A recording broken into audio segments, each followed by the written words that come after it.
Bueno, vamos a ahondar en este tema mucho más porque tenemos la gentileza de estar comunicados con Daniel Larrache. Daniel Larrache es el director ejecutivo de gestión de la CUMAR y además es en su función, no solamente como funcionario de la CUMAR, sino también como precandidato a diputado por la primera sección de la provincia de Buenos Aires y es el presidente del partido Nuevo Encuentro en Ituzaingó. Vamos a hablar sobre este tema del sistema Riachuelo, la preponderancia que está teniendo el trabajo de la CUMAR dentro de este sistema Riachuelo y le damos la bienvenida a Daniel. ¿Qué tal, Daniel? Marcelo Aymar te saluda. ¿Qué tal? ¿Cómo te va? Hola, ¿qué tal? Buen día, ¿cómo estás? Bien, bueno, tratando de desasnarnos con esta obra que recién me decía mi compañero de trabajo José, es la obra que hoy en día a nivel obra pública es la más importante a nivel mundial y se está llevando acá en nuestro país. Sí, a ver, es la obra más grande de que ha financiado el Banco Mundial en Mm, materia de saneamiento. sí. Una mega obra de infraestructura que tiene, ahí los estaba escuchando Mm, recién, que tiene, digamos, como objetivo justamente poder garantizar el tratamiento de los efluentes cloacales, mm, que luego se trata y se vierte en definitiva en el Río de la Plata a través del emisario submarino, subfluvial, digamos, que se ha terminado ya también de construir. Eh, la potabilización del agua es un proceso complejo, digamos, que hoy igualmente, digamos, las bocas de toma para la ciudad de Buenos Aires están en el Río de la Plata a la altura del aeroparque, mm. por lo tanto no salen del riachuelo. Bien. Daniel, me gustaría preguntarte por el trabajo que están haciendo con Acumar de esto de limpiar el riachuelo, que ya van, como mencionamos hace un instante, más de 5.900 toneladas. Tengo entendido que también ya hubo audiencias públicas, dos, para habilitar un tramo para el traslado de turismo entre la isla Macién y La Boca. ¿Vos creés que de acá al 2025, recién el 2026, cuando termine este trabajo que están haciendo, ya se va a poder habilitar todo el tramo entero? A ver, es un trabajo progresivo, sistemático y que lleva tiempo, ¿no? En estos primeros 15 años, que pueden parecer muchos, pero para, digamos, el saneamiento de una cuenca, para la reconversión de una ciudad que creció de espaldas al riachuelo, el riachuelo era el fondo donde se tiraban los desechos, los fluidos que no queríamos, los que no se trataban, lo que no queríamos ver, se tiraba al riachuelo. Mm. Reconvertir, dar vuelta a esa cara, que el riachuelo, que el río sea la entrada, la cara de la ciudad, es un proceso, digamos, que 15 años, por eso lo hago para que la gente se grafique lo que significan 15 años, ¿no? En estos 15 años lo que se ha logrado es una primera estrategia, digamos, de limpieza que tiene que ver, por un lado, digamos, con la limpieza de todo el residuo domiciliario que viene, digamos, a través de los arroyos y del cauce mismo del río, y que es uno de los factores grandes de contaminación. El control de los efluentes industriales, el segundo factor de contaminación. Y fundamentalmente, como ustedes decían, los efluentes cloacales, que al no tener la capacidad, digamos, de saneamiento AISA para toda esa zona, digamos, 4,5 millones de habitantes, Ah, son los que viven en la cuenca, por supuesto, digamos que eso era clave. Para hacer esa posibilidad de brindar servicio, de tener una área servida, había que hacer esta gran obra, junto con otras muchas obras, porque además del sistema Riachuelo, en estos años AISA ya puso en funcionamiento la planta de Lanús, la planta de fluente de Lanús, la planta de fluente de Villa Fiorito, está en construcción la planta de La Ferrere, se amplió la planta de tratamiento de barros de la planta sudeste, está en reconstrucción, en reacomodamiento la planta de Berazategui mm, y su emisario. Mm. Digamos, es un reordenamiento general mm. de todo el sistema de AISA para poder entonces sí dar tratamiento y dar servicio a los 4,5 millones de habitantes que viven en la cuenca. Ta- eh, Eh, sí, sí, sí, concluí porque quería hacerte una pregunta, pero concluí la idea, Daniel. no digo, en conjunto con esto, como te decía, digamos, como los efluentes industriales también tienen una participación importante, digamos, en lo que era las causas principales de contaminación del riachuelo, Acumar trabajó en estos 15 años en primero determinar quiénes eran, porque nosotros veíamos el estado de degradación que tenía el río, pero no se sabía por qué. Hubo Mm, que identificar por qué, hubo que hacer las líneas de base, hubo que identificar los responsables, las empresas, ayudarlas a la reconversión de sus procesos productivos, porque no se trata de cerrar las fuentes de trabajo y cerrar las empresas, porque esa sería una solución. Sobre eso quería preguntarte, Daniel, porque tiene que Sí, ver con el Acumar ha llevado adelante el registro de establecimientos y actividades de la cuenca sí, Matanza-Riachuelo con un organismo que se llama Reamar, sí. y quería que me cuentes el día a día del seguimiento, porque me parece que ese es el gran problema de poder convencer a un empresario, una empresa que sea de dimensiones grandes, medianas, extremadamente grandes, hacerles entender que tienen que anotarse en ese registro. Ustedes tienen que tratar de que ellos entiendan que cuanto dejen de contaminar y de tirar esos desechos al río, el trabajo es mucho mejor. ¿Cómo cuesta en lo cotidiano ese trabajo? A ver, hoy después de 15 años te podría decir que tenemos identificada la totalidad de las empresas, como decís vos, grandes, pequeñas, medianas, muy grandes, catalogadas por también, digamos, por su grado de complejidad ambiental, porque en una primera etapa del ACUMAR, las 1.500, 1.600 empresas que fueron declaradas agentes contaminantes eran muy diferentes, porque agente contaminante es una estación de servicio que puede volcarse una lata de aceite en un cambio de aceite de un vehículo y eso por supuesto contamina, y agente contaminante es Raízen, la petrolera, digamos, que produce a gran escala en el Dock Sud esa. Entonces, pero obviamente las dos son agentes contaminantes, no es lo mismo una que otra. Hubo que hacer, digamos, esa diferenciación, hubo que adecuar y ya fueron adecuadas. Hoy todavía hay 600 de las 1.500 que están consideradas todavía agentes contaminantes, pero que están en vías de solucionar sus efluentes. De esas identificamos 49, 50 que son los grandes aportantes, son los responsables del 80% de los vuelcos en volumen de efluentes a la cuenca, y sobre esos hay un trabajo particularizado que les exige, por un lado, las plantas de tratamiento de sus propios efluentes y el control que ahora empieza a ser de monitoreo online. Estamos inaugurando este año el CINCA, el Centro Integral de Monitoreo y Control Ambiental de la Cuenca, que va a tener su sede en La Boca. Desde allí vamos a tener un monitoreo online y automático de los efluentes, de los grandes aportantes de la cuenca. Daniel, estamos trabajando. Sí. Esto está cambiando la geografía de la cuenca y hay un trabajo que ustedes nos hicieron llegar a nuestro programa que tiene que ver con un ordenamiento territorial y las dimensiones de esta obra lleva a que haya una relocalización o una urbanización de villas en ciertos asentamientos precarios, ¿no? Hablan ustedes en este informe, y lo que quería que me contaras cuál es la nueva visión de ese espacio, de ese territorio, para poder hacer que esos asentamientos que son precarios pasen a tener un mejor hábitat en líneas generales. Sí, a ver, sin duda. Ahí hay centralmente, digamos, dos grandes líneas de acción. Por un lado, las familias que tienen que ser relocalizadas, aquellas que vivían fundamentalmente en los bordes del cauce del río y de los arroyos, lo que se llama el camino de Sirga, que es obligación nuestra liberar. Hay que relocalizar a esas familias, construir viviendas en áreas que sean habitables, que tengan todos los servicios, que tengan las condiciones para desarrollar allí la vivienda, construir, mudar esas familias, demoler esas viviendas y abrir y habilitar el camino de Sirga. Eso en el cauce principal estamos más del 90% ya ejecutado. Hoy uno puede circular desde la Ruta 4 hasta Avellaneda, integralmente del lado provincia de Buenos Aires, y sobre la ciudad de Buenos Aires quedan algunos tramos en algún sector de la Villa 21-24 y alguna zona que está en ejecución y que falta apenas para terminar, digamos, con esa tarea, por ejemplo. Hay otras situaciones, digamos, de complejidad de las viviendas y ambientales que también hay que darle solución, pero no amerita la relocalización, digamos, porque también hay que entender que la mudanza compulsiva de las familias no es una buena política, es la política que aplicó en su momento la dictadura militar y así generó los barrios y las villas de emergencia fundamentalmente en La Matanza y en el conurbano, ¿no?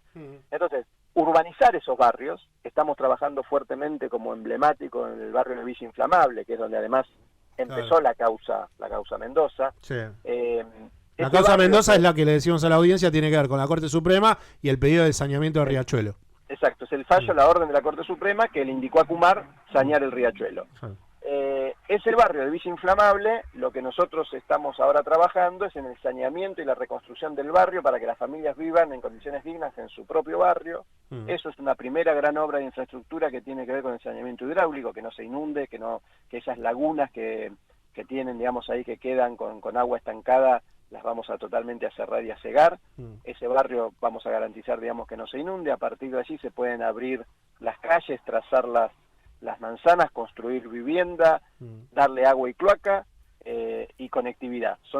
Es todo el plan, digamos, de abordaje de lo que es Villa Inflamable. Eso está hoy en obra, en ejecución concreta, tiene fechas, tiene digamos, ya un viso de solución. Después hay que trabajar seguramente en materia sanitaria. Acumar trabaja y tiene 15 unidades sanitarias a lo largo de la cuenca y 2 unidades sanitarias móviles con las cuales hacemos operativos diariamente de control y de seguimiento de la problemática de la salud ambiental y la derivación al sistema de salud público-privado, porque lo que Acumar hace es detectar las problemáticas, identificarlas, seguirlas y derivar, por ejemplo, en materia de salud. Daniel, acá hay un sí. tema que es que escuchándote sale a mí como una consulta, que es el Acumar depende de el ministro Catopodis, el ministro de Obras Públicas de la República Argentina, y AISA también, porque Sí, también está la Secretaría de Recursos Hídricos. Entonces la pregunta es, ¿cómo hicieron para concatenar el trabajo de AISA con el Acumar y que eso a su vez sea todo mucho más viable y más ágil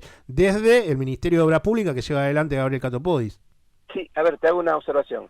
Si bien depende funcionalmente del organigrama del ministerio, Acumar es un organismo autárquico que tiene, digamos, su conformación, tiene la participación, tiene un consejo directivo en el cual participa el gobierno nacional, el gobierno de la Ciudad Autónoma de Buenos Aires y el gobierno de la provincia de Buenos Aires. Es autárquico, no dependemos funcionalmente del Ministerio de Obras Públicas. Claro. Es un organismo que coordina, que ejecuta acciones y que coordina tanto al gobierno nacional, a sus ministerios, al gobierno de la provincia de Buenos Aires y a sus ministerios, y al gobierno de la Ciudad Autónoma y sus ministerios. Claro, en la parte nacional ahí es donde entraría el Ministerio de Obras Públicas. Exacto. Fundamentalmente es un organismo de coordinación la Acumar. Tiene funciones, tenemos funciones ejecutivas en algunas tareas, pero por ejemplo, algo que la gente en general no sabe, Acumar no puede ejecutar obra pública. Acumar depende del Ministerio de Obras Públicas y no puede ejecutar obra pública. Lo que pasa es que si la decisión política si la decisión política de Catopodis es no agilizar ciertas cuestiones que tienen que ver, por ejemplo, con el sistema Riachuelo, desde esa pata de lo que vos me estás diciendo para que funcione el organismo, si hubiese hubiese sido mucho más acotado el trabajo que están haciendo. No, seguro, sin duda, a ver, y yendo puntualmente, digamos, a la figura de... Porque hay una decisión política en el fondo ahí. Obvio, y la relación es excelente, y el compromiso, digamos, del ministro con el saneamiento de la cuenca, a través de las acciones que se hacen vía Acumar, vía AISA, o de cualquier otro de los organismos, el ENOSA, o Vialidad Nacional, o digamos la coordinación que hay con el Ministerio de Obras o con el Ministerio de Hábitat, porque lo mismo da para nosotros cuando tenemos que construir viviendas y resolver las problemáticas de relocalización de las familias. Trabajamos codo a codo con el Ministerio de Hábitat, trabajamos codo a codo con el Ministerio de Desarrollo Social. Todo el sistema de limpieza de márgenes y de arroyos de las cooperativas lo hacemos con el Ministerio de Desarrollo Social de la Nación.